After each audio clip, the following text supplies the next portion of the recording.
सर्वांना रामकृष्ण हरी, जय श्रीराम। आजचा जो अभंग आहे तो खूप प्रेरणादायी आहे। खरंच जगद्गुरु संत तुकाराम महाराज यांच्या गात्यातला हा अभंग आहे।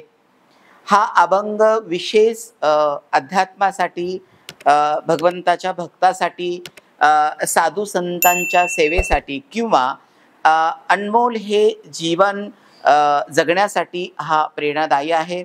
कारण की संतांप्रती जगद्गुरु तुकाराम महाराजांनी सांगितलं की संतांप्रती जे लोक निंदा करतात किंवा वाईट शब्द प्रयोग करून साधू संतांवर जे टिप्पणी करतात किंवा त्यांना त्रास देण्याचे किंवा त्यांना कमी लेखण्याचे प्रयत्न करतात, तर त्या निंदा करणाऱ्यांचे लक्षण महाराजांनी सांगितलेले आहेत। एकदा मी अभंग वाचून दाखवतो आपल्या सगळ्यांना। अखंड संत निंदी आयशी दुर्जनांची बुद्धी, काय म्हणावे तयासी तो केवळ पापरासी। जो समरे रामनामा त्याशी म्हणती रिकामा, तीर्थवर्त करी त्याशी म्हणती भिकारी। तुका म्हणे विंचाची नांगी तैसा दुर्जन सर्वांगी।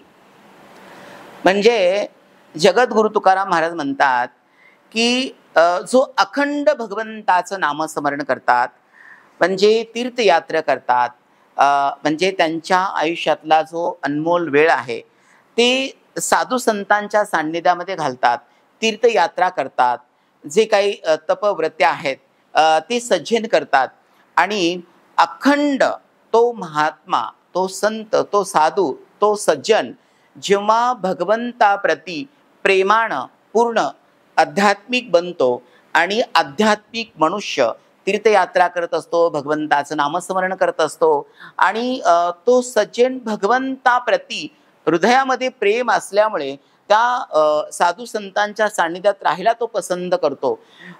पण त्या महात्म्याला अखंड जे लोक निंदा करतात त्या महात्म्याची, तर जगद्गुरु तुकाराम महाराज म्हणतात की त्या पापाच्या राशीच आहेत।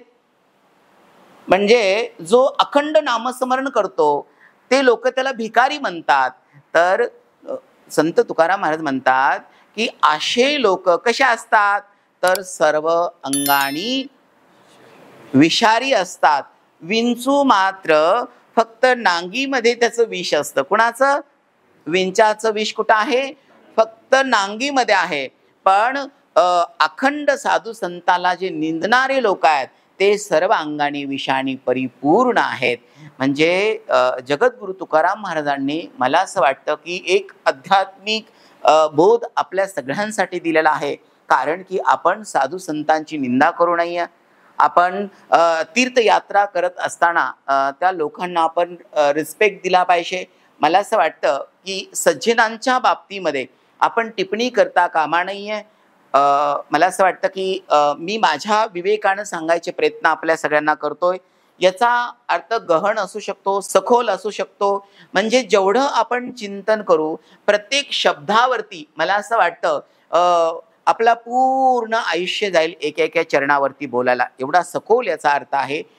पण मला असं वाटतं की आता ह्या मोमेंटला, ह्या क्षणाला आपण अध्यात्मामध्ये काम करत असताना कोणत्याही साधू संताबद्दल आपली वाणी चुकीचं बोलता कामा नाहीये, आपण कोणावरती टिप्पणी करता कामा नाहीये आणि आपण सज्जन लोकांना त्रास देण्याचं काम कधीही करू नये। त्यांच्या विरोधात बोलण्याचं किंवा चुकीचं बोलण्याचं काम आपण करू नये, हे आपल्या सगळ्यांना लक्षात यावं म्हणून हा आजचा अभंग मी घेतला।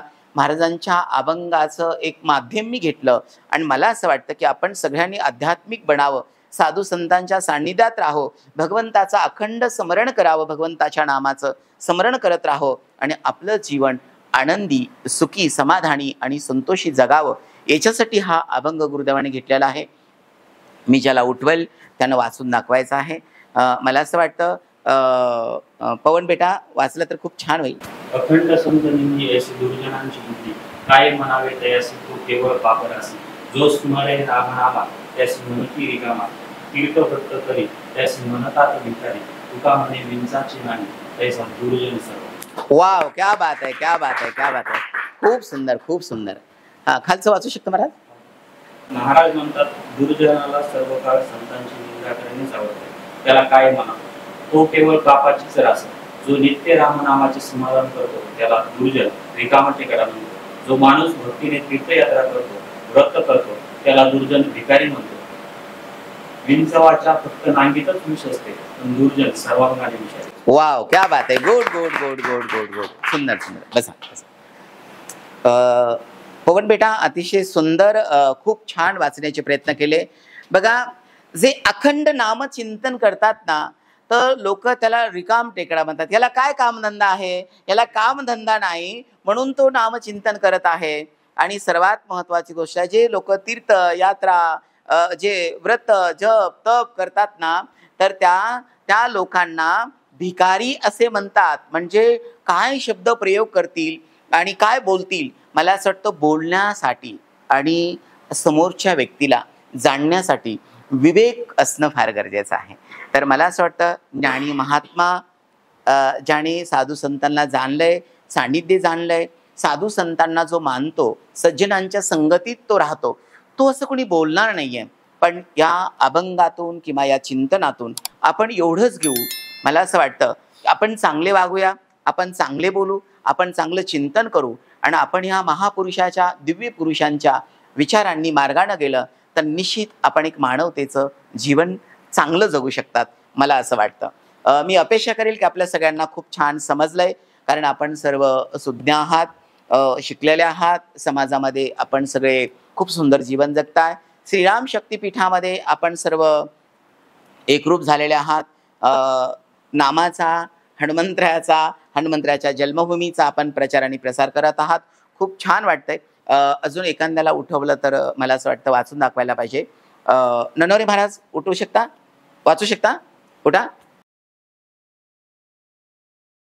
अखंड संत निंदी ऐशी दुर्जनाची बुद्धी, काय म्हणावे तयासी तो केवळ पापराशी.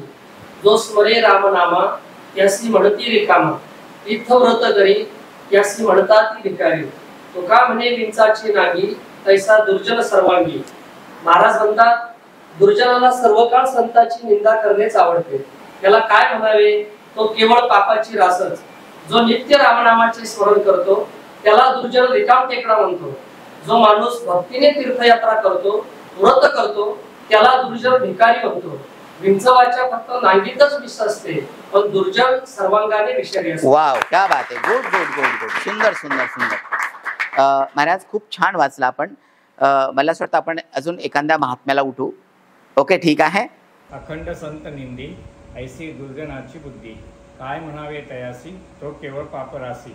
जो स्मरे रामनामा त्यासी म्हणती रिकामा, तीर्थव्रत करी त्यासी म्हणतात ते भिकारी. तुका म्हणे विंचांची नांगी तैसा दुर्जन सर्वांगी. Good good good good. महाराज म्हणतात दुर्जनाला सर्व काळ संतांची निंदा करण्यास आवडते. त्याला काय म्हणावे, तो केवळ पापाची रासच. जो नित्य रामनामाचे स्मरण करतो त्याला दुर्जन रिकाम टेकडा म्हणतो. जो माणूस भक्तीने तीर्थयात्रा करतो, व्रत करतो त्याला दुर्जन भिकारी म्हणतो. विंचवाच्या फक्त नांगीतच विष असते, पण दुर्जन सर्वांगाने विषारी असतो. Good good good good good. सर्वांना रामकृष्णारी, जय श्रीराम. मी अपेक्षा करेल की आपल्या सगळ्यांना समजलं. आणि विशेष मला असं वाटतं हा अभंग प्रेरणादायी आहे. संत महात्म्यांनी जगाच्या कल्याणासाठी, समाजामध्ये मनुष्याचं जीवन जगत असताना काय महत्त्वाचं आहे ते सर्व साधू संतांनी त्यांच्या काव्यलेखणीतून, त्यांच्या विचारातून, त्यांच्या साधनेतून आणि त्यांच्या तपातून हे मला असं वाटतं दिव्य बोध आपल्या सगळ्यांना दिलेले आहेत. तर आपण घेऊन जर जीवन जगलं तर मला असं वाटतं आपण निर्भय जगू, मानवतेचं जीवन जगू, प्रत्येकामध्ये ईश्वर बघण्याची आपली विवेकता, मानसिकता असेल. आणि मला असं वाटतं की आपल्या सगळ्यांची विवेकता इतकी व्यापक असली पाहिजे, इतके व्यापक विचार असले पाहिजे की आपण सगळ्यांनी प्राऊड फील केलं पाहिजे की पहिल्या प्रथम तर मी भारतीय आहे, भारतामध्ये माझा जन्म झाला, मी आध्यात्मिक आहे, मी महाराष्ट्रामध्ये आहे. विशेष मी जे महाराष्ट्रामध्ये जे साधू संत महापुरुष होऊन गेले त्यांचा मी पाईक बनलोय, सेवक बनलोय, त्यांच्या विचारानं मी जीवन जगतोय, हे सगळ्यांना आपल्याला अभिमान वाटला पाहिजे. मी अपेक्षा करेल आपल्या सगळ्यांना समजलेलं आहे. सर्वांना रामकृष्ण हरी. जय श्री राम.